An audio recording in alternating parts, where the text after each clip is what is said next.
Hi, everyone. Welcome back to another Change Your Game with GTD podcast. I'm Robert Peake, and I'm here with Todd Brown. Hello, everyone. And once again, the purpose of this podcast series is to draw out some of the principles of the Getting Things Done GTD methodology.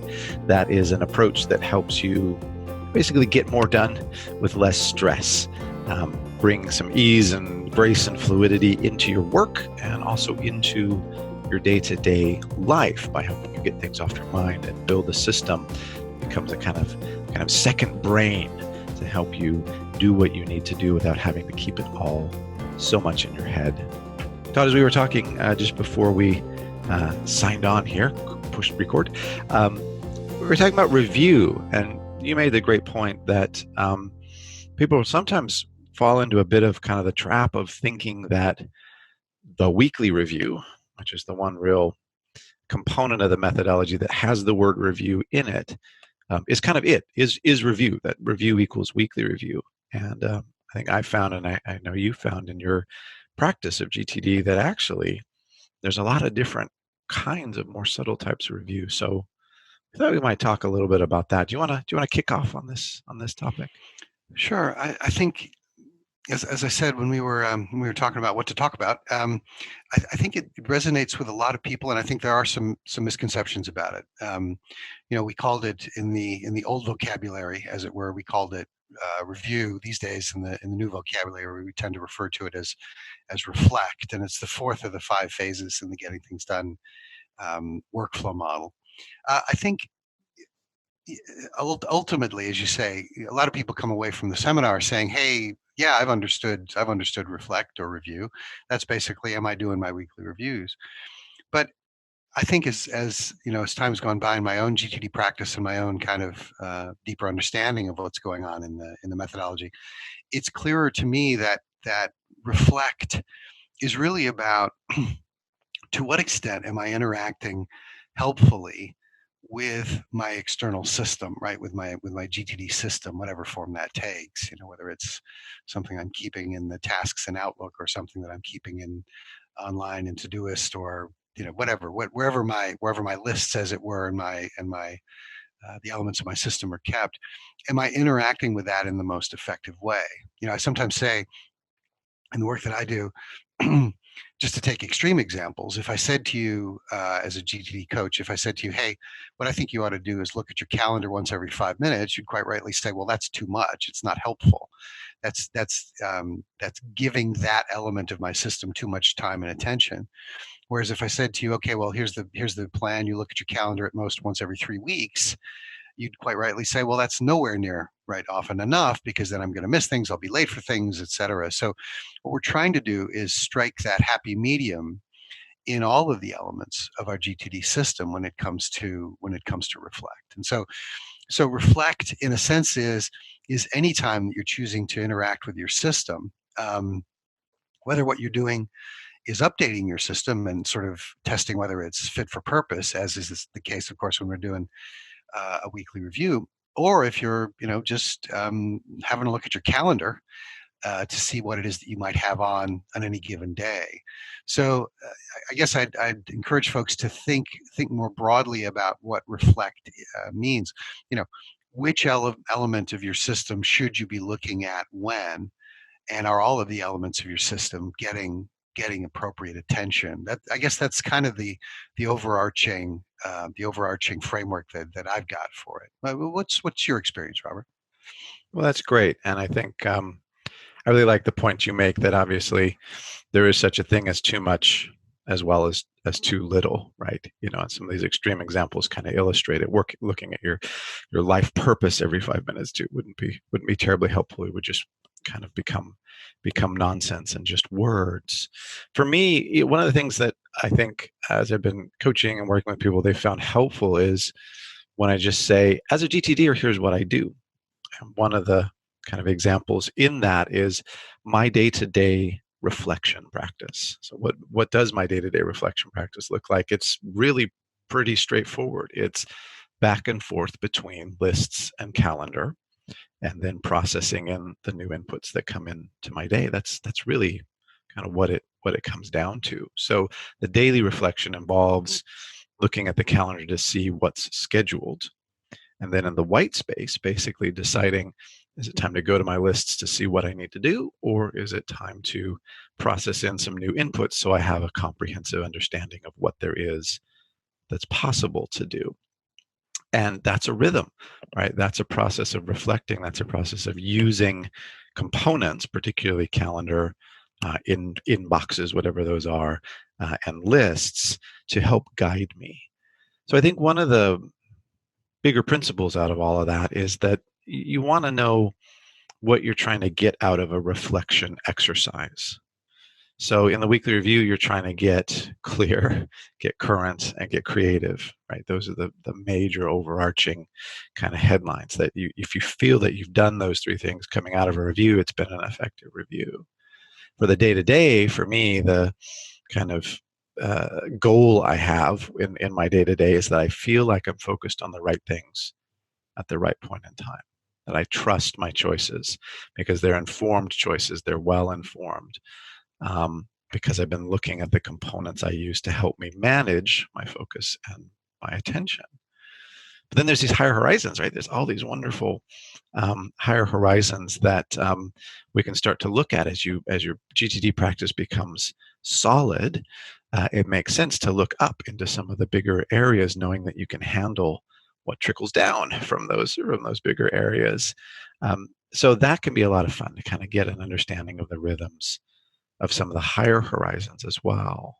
I don't know. How do you relate to the different horizons in terms of review? And is there any particular part of the horizons model you find particularly helpful, particularly challenging? I'd be interested to hear about your practice there, Todd.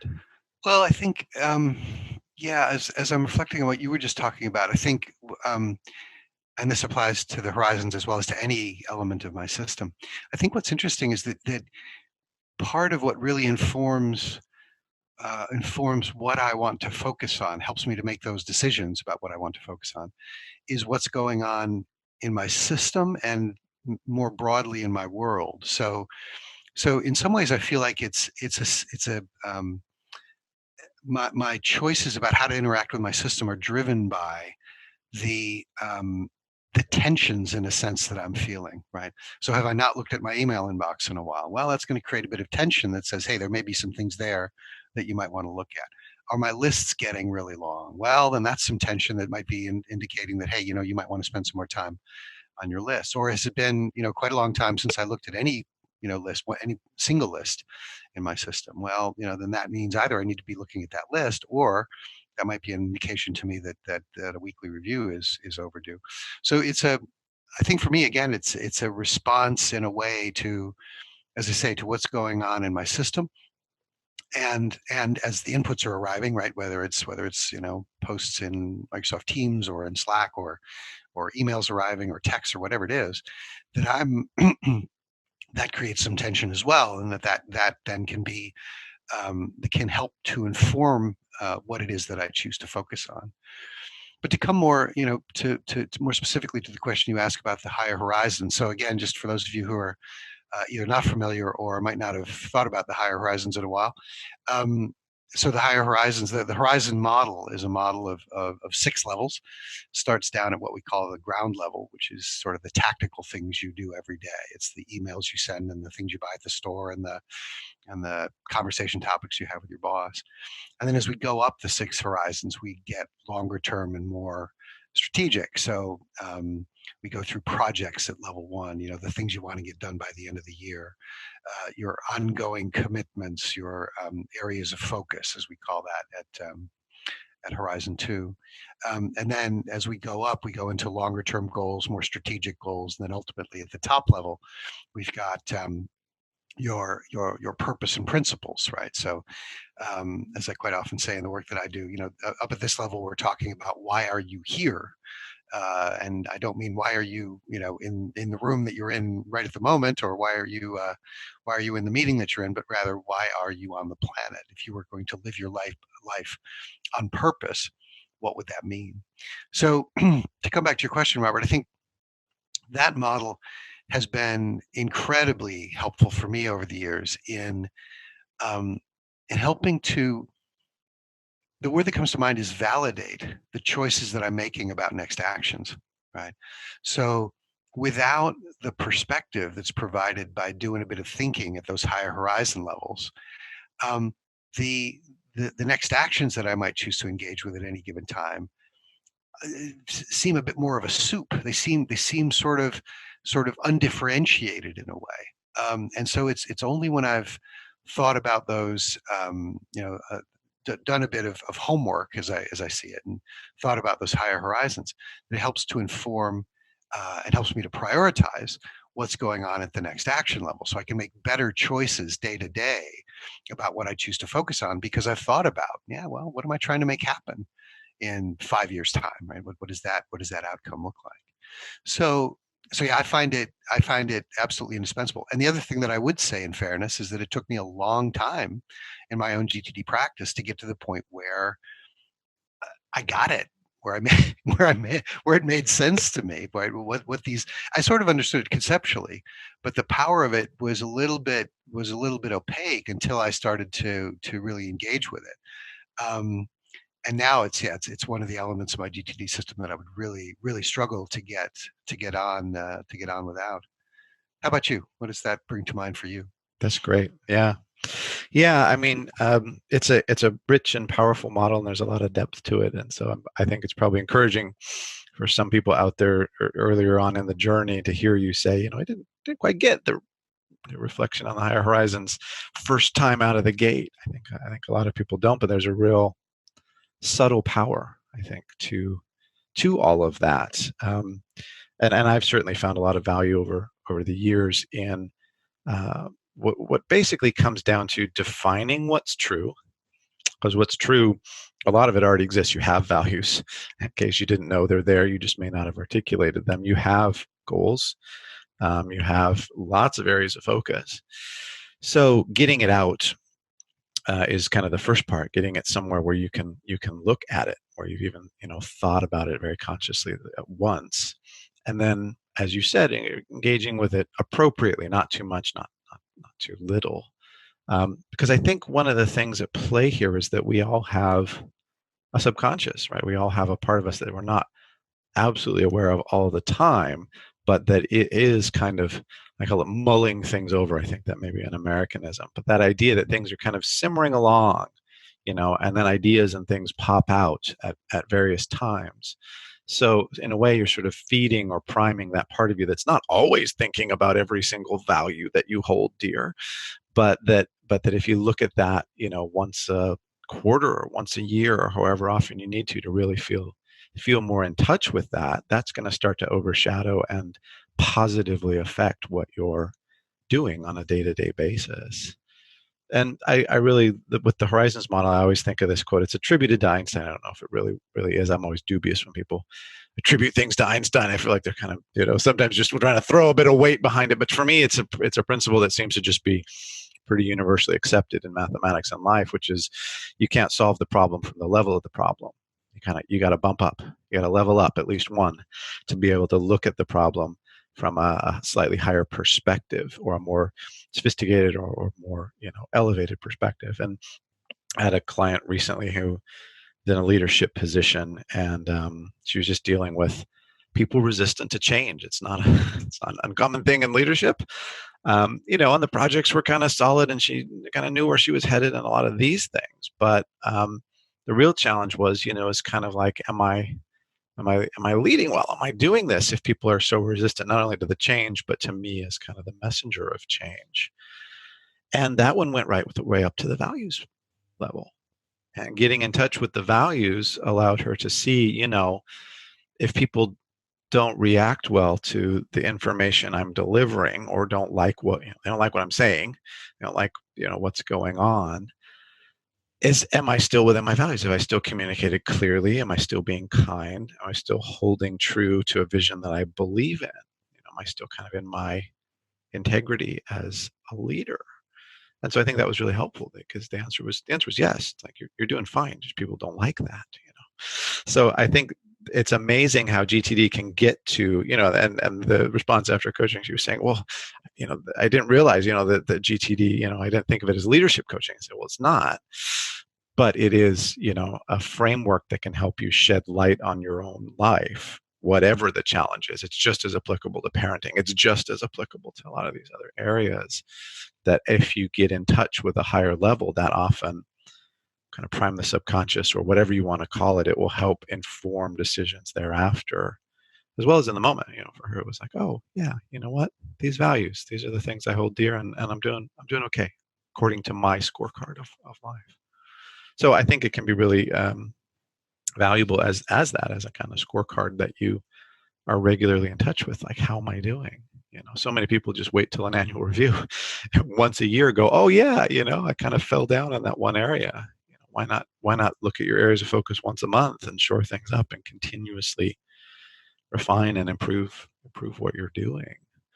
So I think there's a lot of richness. I know you've experienced it for yourself, and I'm sure with lots of other clients too, Todd.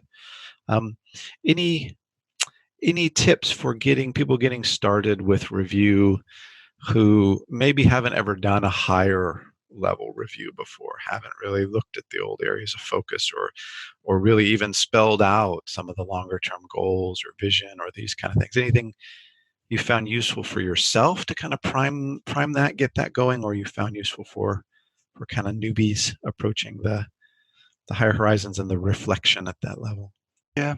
Do you know, it's funny, as you were talking earlier, what came to mind for me is that it's a tension that I feel in my own system from time to time, and I expect that a lot of people feel, is we talk a lot in GTD about the importance of having this external brain, right? This system which holds on to, to all of your commitments, all the information that's helpful to you that you might want to refer to in the future.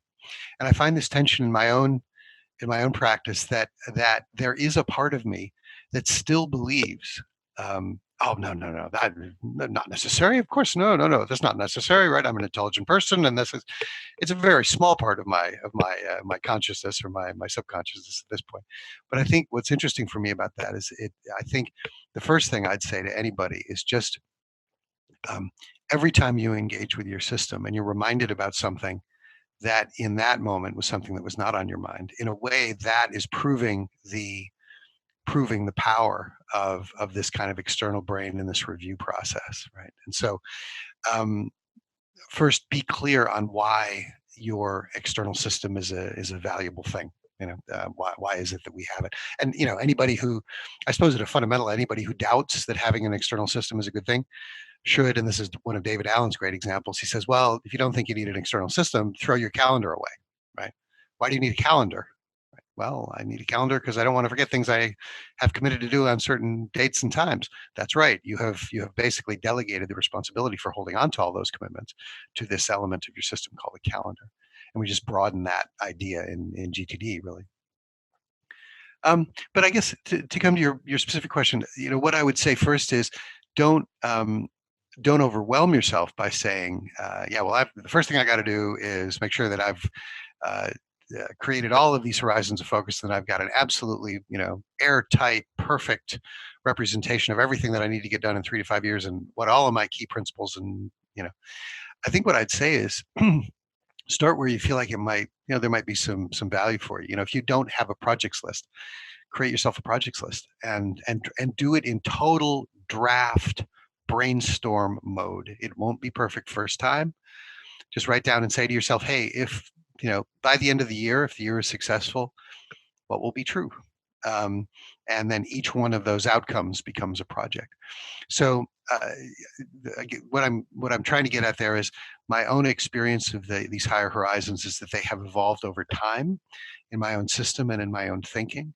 And I think it's because they have evolved over time that they're a much more accurate reflection of kind of my world as I want it to be. Um, so yeah. So if you are a perfectionist, or you have perfectionist tendencies, I'd say be open to just doing this on a brainstorm kind of have a go basis, and expect that it will evolve over time, and begin where you think there might be most value for you. Again, if that's at projects level, great. If you feel drawn to the idea of sitting down and writing down your life purpose, right? What are the core values that you have? Then start there. Great. I don't know. What about you, Robert? No, I think that's helpful advice. I think people do kind of get into, oh, it's a model. I must fill out all of the model. I must do all of the model correctly because of the model. um, and I'm just reflecting. There have been times in my life where I had lots of projects, lots of next actions. My areas of focus, I understood, and my values had been pretty immutable for a long time. I didn't have a lot of goals or visions. I didn't have a lot of 2 to 5 year perspective. I just moved country and all kinds of things were going on. And a friend of mine said, where are you headed? What are your goals? What are you excited about? And I said, I don't have it right now. I don't have it. And that's okay with me. What I do have is a model and some understanding that those things are going to start to come in. And when I say, okay, well, I'm in a new country and maybe in the next, 3 or 4 years, I want to buy a house. I go, okay, well, I'll put that in the vision area. I'll let that trickle down. And that'll create a goal for the next couple, year or two, and then a project, and then I have a next action, and etc. But until that time, be real with what's real for you in the stage and part of your life that you're in. You may have tons of those goals and visions and high level things. Get them out. You may not have a lot. Fine, get those out. And we all have values, and we all have a sense of purpose, some sense of that. And I think that's a cool one to get to. I typically will say, look, you need your projects and next action solid, and then for a lot of people, the areas of focus comes naturally out of that. And then for some people, yeah, goals and vision, but for a lot of people, bumping right up then to that purpose and values can help kind of fill in between the areas of focus level and that top level, where you want to go kind of longer term. It can be a really helpful guide to kind of jump from areas of focus up to values. At least I found that was helpful for me, because as I said, sometimes there's not a whole lot there, and that's okay. Just knowing there's a model, knowing there's an approach and a framework where some of this, bigger, longer term, more strategic stuff can go, I think in itself can be useful and can be reassuring. I'm reminded we had a couple of years ago now, I think 2 or 3 years ago, we had David Allen along to the podcast, didn't we? And one of David's major themes that day was, we're not saying you have to have a goals list, a kind of a what do I want to get done by the end of next year list. We're not saying you got to have 3 to 5 year goals. We're not saying you got to spend a lot of time thinking about your purpose. We're saying, to your point, if that is something that you're drawn to, then great. We got some really helpful frameworks, some really helpful ways of structuring that information that will enable for you that you'll keep your head clear. You'll over time move toward those outcomes in the most efficient and effective ways. But if you're not drawn to the idea of 3 to 5 year goals, then don't have 3 to 5 year goals, right? It's not a must. And I think that's another. I think that's another really important point to emphasize. So thank you for the reminder. Helpful for me to be reminded about as well. Yeah, definitely. Let's talk just briefly about timescale. What do you typically find is we talked about there's too much and there's too little in terms of reflecting on these external systems once you've got them out. We talked about brainstorming different ways to get them out. What feels like too much? What feels like too little for you in terms of the different horizons, knowing that everyone's going to be different, everyone's going to have their own what feels right to them kind of approach. What have you found, or how do you generally engage in your practice, or how do you know that you're doing too much or too little? Yeah, I think for me, the one is one that I'm sure pretty much everybody would agree with, which is that a calendar review is a very valuable thing. One of the things I've gotten a lot better at in GTD is that forward calendar look. Looking out over the next couple of weeks, 3 weeks, 4 weeks, whatever is appropriate based on how much I've got coming at me. That is hugely valuable. And I remember when I was in my previous role in a very large corporate here in London, I would sometimes show up in the office and sort of go, oh, I'd totally forgotten about that meeting or whatever, and I had preparation yet to do for it. So that has kind of disappeared from my world. So calendar review, absolutely. And looking forward, I find is very helpful. I won't talk about absolutely everything that I do in terms of review, but I think speaking generally, there are, I can feel the tension in my own system if I haven't looked at, projects, and projects in my world get kept in two different places. One is sort of my sales related project get kept in a shared repository that we have, and then my other projects get kept somewhere else. And if a week goes by where those things have not been reviewed, I can feel the tension. I can feel am I really moving on these in the way that I need to? Do all of these projects have next actions? Am I appropriately engaged with them? So that, I know we suggest that once a week is a good time interval to look at your projects, and that seems to be true for me based on my own experience. Um, and then the higher horizons, in a way, about probably once every couple months, I'll look at my areas of focus. Once a quarter or so, maybe I'll look at what do I want to have done by the end of next year. As you're up at 3 to 5 years, what we call vision level.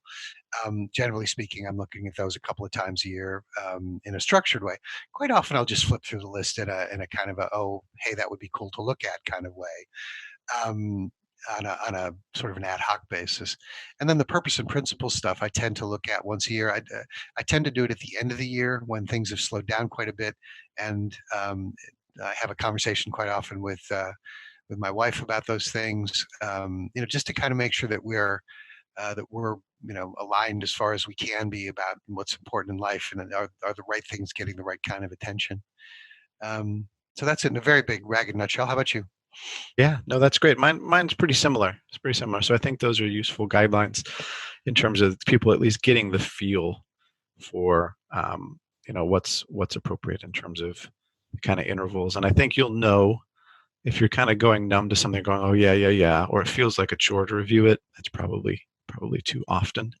Um, and then I think the big thing is to just remember, if you're trying to solve a problem that maybe one pip up, one level up from that problem is gonna shed some light and clarity on it.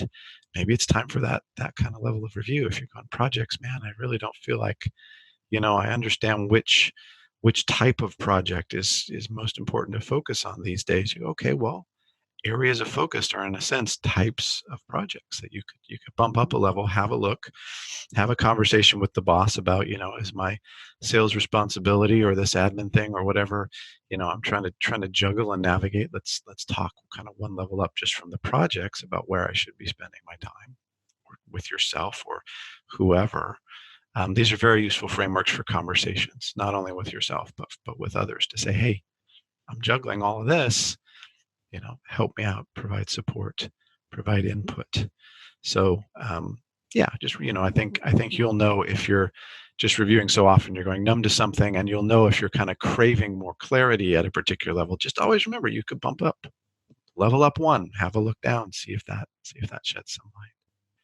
Looks like we're coming kind of to the end of our typical time, or amount of time for these, and this feels like a good place to start winding up. Todd, what are your kind of main points or takeaways, or what kind of support can you offer for people that may be wanting to explore or haven't even considered that there is something other than the weekly review that's part of the whole reflection process that they can do if they want to explore some of the higher horizons, or that kind of thing?